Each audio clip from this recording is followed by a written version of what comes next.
Hello students, welcome to BA English literature mania YouTube channel. आज हम लोग specially पढ़ने वाले हैं बिहार यूनिवर्सिटी के लिए एक बहुत ही प्यारा सा साइको एनालिटिकल स्टोरी है जिसका नाम है द काइट। बच्चों, द काइट जो स्टोरी है ये साइकोलॉजिकल है और माँ बेटे के बीच के प्राइमल रिलेशनशिप को दिखाया गया है, ओडिपल कम्प्लेक्स को दिखाया गया है। और इसकी मेन रूप से जो है यदि हम थीम की बात करें तो यही ओडिपल साइकोलॉजिकल थ्योरी को दिखाया गया है, जिसमें एक माँ और बेटे के प्राइमरी रिलेशनशिप के बीच में, जिसका नाम मिसेज बेट्रिस सनबरी है, बेटा का नाम सन जो है उसका नाम हर्बर्ट सनबरी है। तो हर्बर्ट और माँ मिसेज बेट्रिस के बीच के रिलेशनशिप को दिखाया गया है और इतना डीप रिलेशनशिप माँ और बेटे के बीच है कि जो बहू आती है उस बहू को बहुत बड़ी प्रॉब्लम क्रिएट हो जाती है उस बीच माँ और बेटे के बीच के प्यार में एंट्री करना, और फिर बहू को उस तरह की प्यार नहीं मिल पाती है जो वो एक्सपेक्ट करती है, और इसका परिणाम ये होता है कि अंत में हर्बर्ट को जेल जाना पड़ता है। तो चलिए हम लोग देखते हैं द काइट का समरी। स्टोरी जो है विलियम सोमरेस्ट मॉगम के द्वारा लिखा गया है। आपको स्क्रीन पर दिख रहा होगा जो भी लाइन है। इसके अलावा भी कोई प्रॉब्लम हो तो मेरे नंबर पर 8540049588 पर आप हाई लिख देंगे। व्हाट्सएप के थ्रू मैं इसका PDF अवेलेबल करवा दूंगा। बहुत जल्द इसका टाइपिंग फॉर्म में भी मिलेगा, लेकिन मेरी कोशिश रहती है कि हैंड रिटन ज़्यादा अच्छा होता है। तो write theme and summary of the kite. The kite is a very beautiful psychological poem है। करा it has been written by William Somerset Maugham. It is a study of particular psychological theories with reference to particular character. कुछ खास character के माध्यम से William सोमरेस्ट ने psychological theory को दिखाने का कोशिश किया है। The central theme of the story is Oedipal and it has been examined in all its ramifications. हर संभव कोशिश किया गया है इसमें सुधार करने की और सुधारने का कोशिश किया गया है। इसमें माँ और बेटे के बीच के रिलेशनशिप को दिखाई गई है। तो जैसा कि हम सभी देख रहे हैं, स्क्रीन पर आप देख रहे होंगे, तो यहाँ पर क्लियर आपको पता चल जाएगा कि रिलेशनशिप किसके किसके बीच में है, रेमिफिकेशन का कोशिश किया गया है। The story line is based on the primal relationship, याद रखना है माँ और बेटे के बीच के रिलेशनशिप को दिखाया गया है, बिटवीन मिसेज बेट्रिस, ये माँ है, एंड हर सन, उसका बेटा का नाम है हर्बर्ट, याद रखना है। ये जो रिलेशनशिप है हर्बर्ट और उनकी माँ मिसेज बेट्रिस के बीच के रिलेशनशिप है। एक माँ और बेटे के बीच के जो रिलेशनशिप है, जो लव एंड अफेक्शन है, उसको दिखाया गया है। Here is replete with psychological truth revealing attitudes, situations and emotional states को दिखाया गया है कि माँ और बेटे के बीच के जो इमोशन होता है वो कैसा होता है, अफेक्शन होता है वो कैसा होता है। इसमें मूल रूप से इसी चीज़ को दिखाने की कोशिश की गई है। द ओवर पॉसेसिव मदर, अच्छा एक चीज़ और क्या दिखाया गया है, ओवर पॉसेसिव मदर, कि एक माँ जब ओवर पॉसेसिव हो जाती है तो उसका परिणाम क्या होता है ये दिखाया गया है। स्पष्ट लिख रहा है यहाँ पर कि जो माँ थी, किसकी माँ, हर्बर्ट की माँ ओवर पॉसेसिव थी, अपने बेटे पर खूब ज़्यादा प्रभाव जमाती थी। Exercises N unhealthy influence on the emotional development and on the emotional development of the growing boy. अपना बढ़ता हुआ बेटा, यानी धीरे धीरे जैसे जैसे माँ से बच्चा बड़ा हुआ तो उसके ऊपर जो है एक स्पेशल रिलेशनशिप को थोपा गया, और बच्चों को जो बताया गया, माँ का ये था कि मैं जो बताऊंगा वही काम करना है, और वही सब काम करती थी जो वो बताया करती थी। From the very early days, शुरू से ही मिसेस सनबरी, उसकी माँ जो थी, wishes to nurture her son self centric and possessive, her advice to her son is quite understandable. अच्छा, शुरू से ही जो हर्बर्ट था, इसका भरण पोषण इस तरह से इसकी मम्मी करती है मिसेस सनबरी, कि एक भी ऐसा काम नहीं करता है हर्बर्ट अपने माँ से पूछे बगैर, और वही बचपन का आदत जवानी तक लगा हुआ रह जाता है। लेकिन नेचुरल गुण जो है, एक एज आने पर एक तो अट्रैक्शन बढ़ता ही है अपोजिट सेक्स के प्रति। तो जब उम्र बड़ा हुआ, हर्बर्ट बड़ा हुआ, तो पहली बार इसने बिना माँ से पूछे एक काम किया और वो था फॉल इन लव। उसे प्यार हो गया। अब क्या था, ये पहला डिसीजन था इसके जीवन का जो ये माँ से पूछे बगैर लिया, क्योंकि ये एक नेचुरल फिनोमेना है 15-17 साल के युवाओं के बीच में। ये अपने आप एक चेंजिंग आता है जो इसमें भी आया, और पहली बार बिना किसी एडवाइस का उसने अब माँ के पूछे बिना एक डिसीजन लेके प्यार कर लेता है। She says now Herbert do what I do. अच्छा, वो अक्सर कहा करती थी कि मेरा बेटा वही करेगी जो मैं कहूँगा। क्या कहती थी कि मेरा बेटा वही करेगा। देखिए यहाँ पे स्पष्ट लाइन लिखा गया है, क्या करा है, सी सेज, वो कहती है, नाउ, अब, Herbert do what I do, keep yourself to yourself and I don't have anything to do with them, then you can help.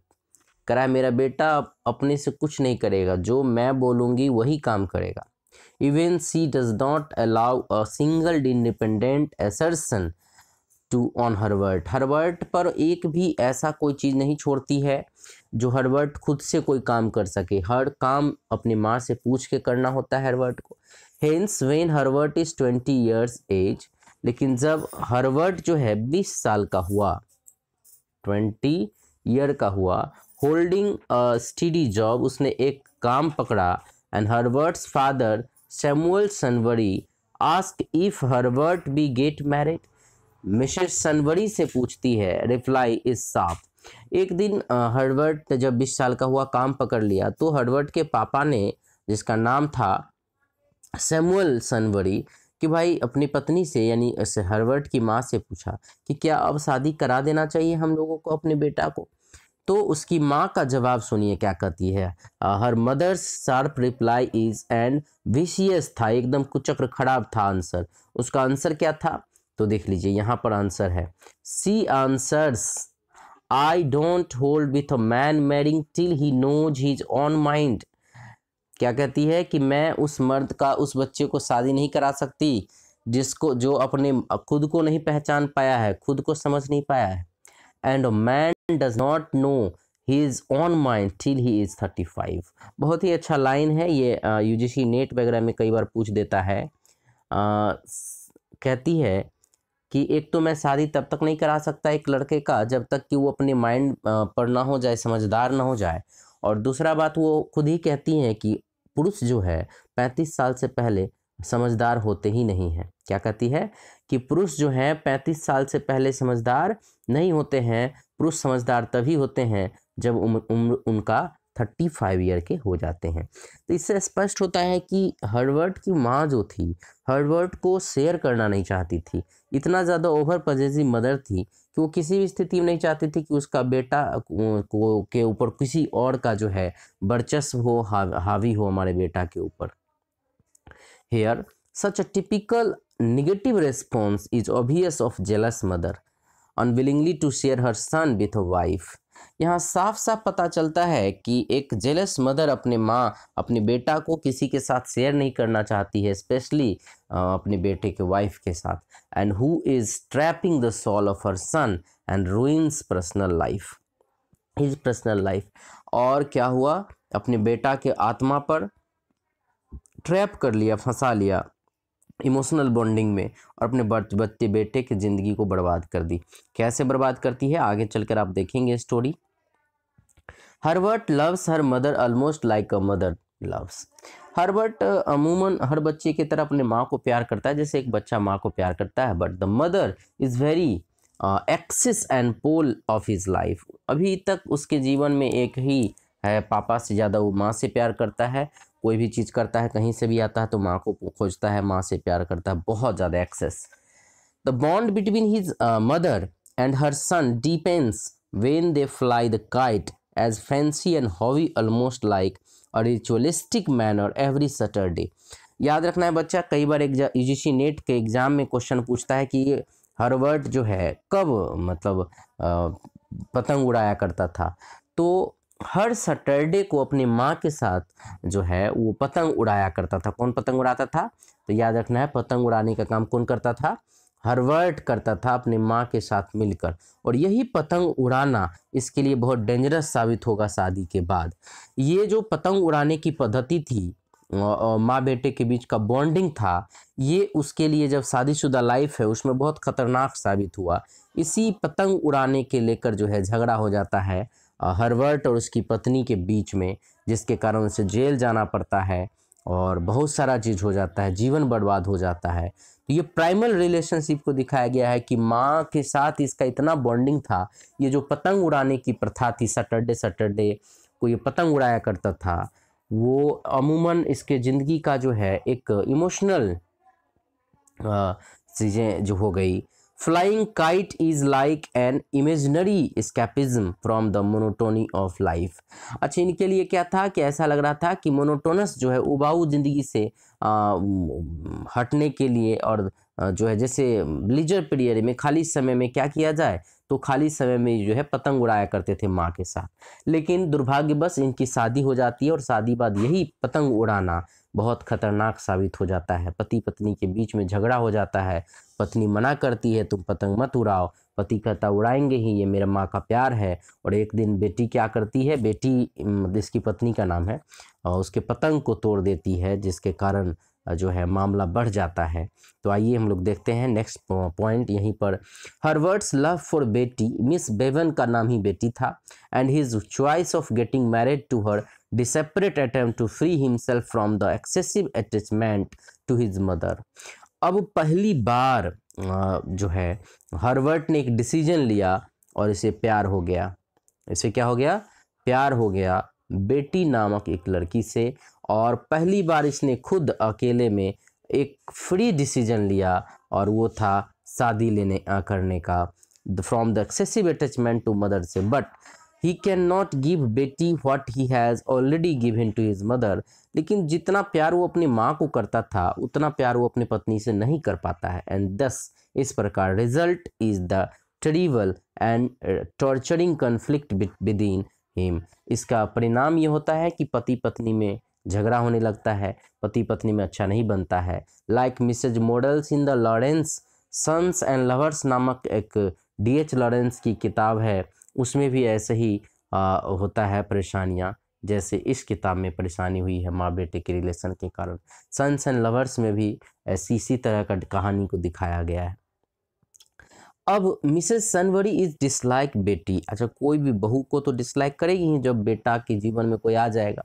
तो मिसेस सनबरी जो थी is dislikes Betty who will such all her son soul and leave nothing for हर।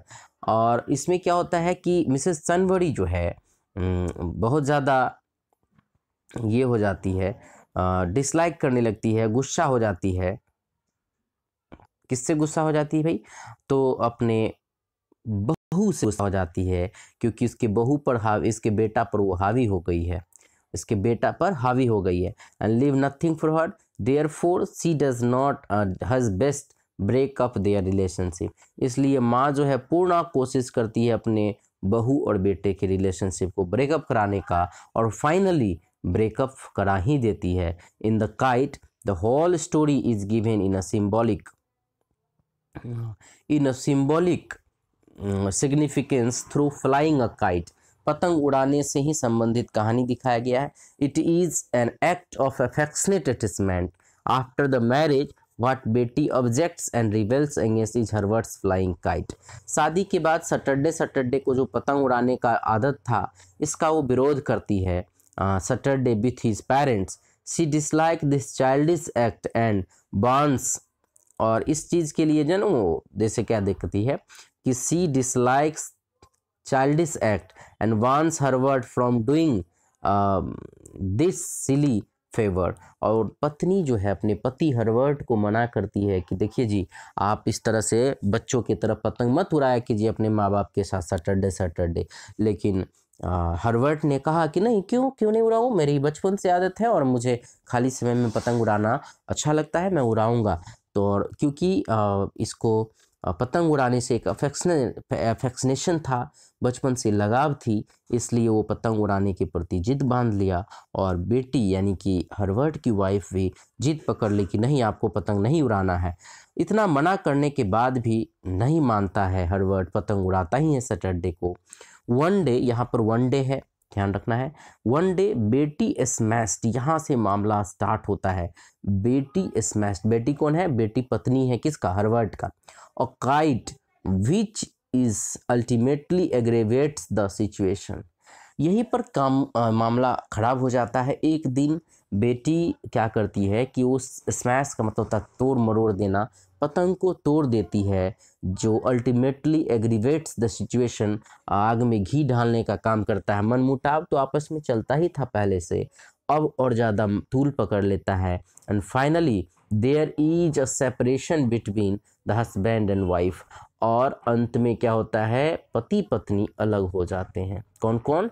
तो Herbert और बेटी। Herbert chooses prison instead of providing the alimony. Alimony का मतलब होता है जब पति पत्नी सेपरेट होते हैं या डिवोर्स लेते हैं तो पैसा देना पड़ता है, खर्च देना के टू हिज वाइफ। तो कोर्ट में कहा गया हर्बर्ट को कि तुम अपने पत्नी को एलिमनी दो, खर्चा दो तुम्हारी पत्नी को। तो उसने कहा नहीं, मैं पैसा खर्च नहीं दूंगा, चाहे जो भी हो जाए, और क्योंकि इसने मेरे पतंग को तोड़ दिया है तो उसे जेल जाना पड़ता है बेटा को, यानी हर्बर्ट को।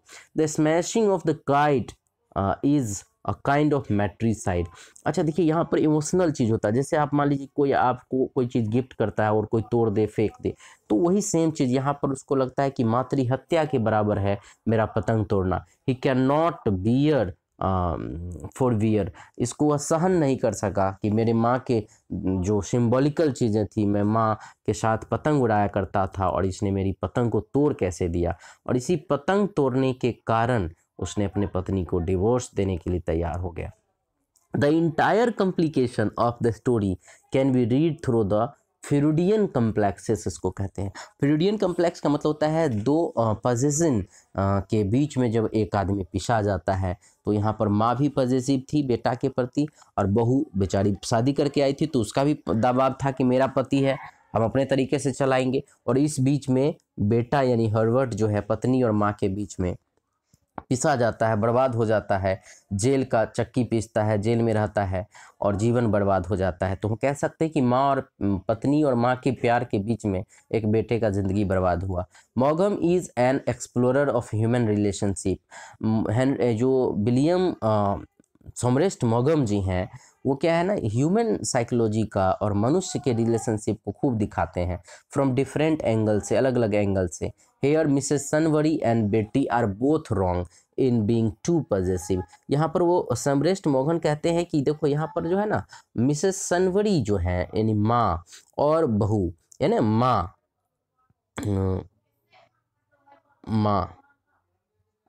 और वाइफ पत्नी, ये दोनों रॉन्ग है, ये दोनों रॉन्ग है। इन दोनों के चक्कर में बर्बाद हो गया ज़िंदगी। किसकी ज़िंदगी बर्बाद हुआ भाई?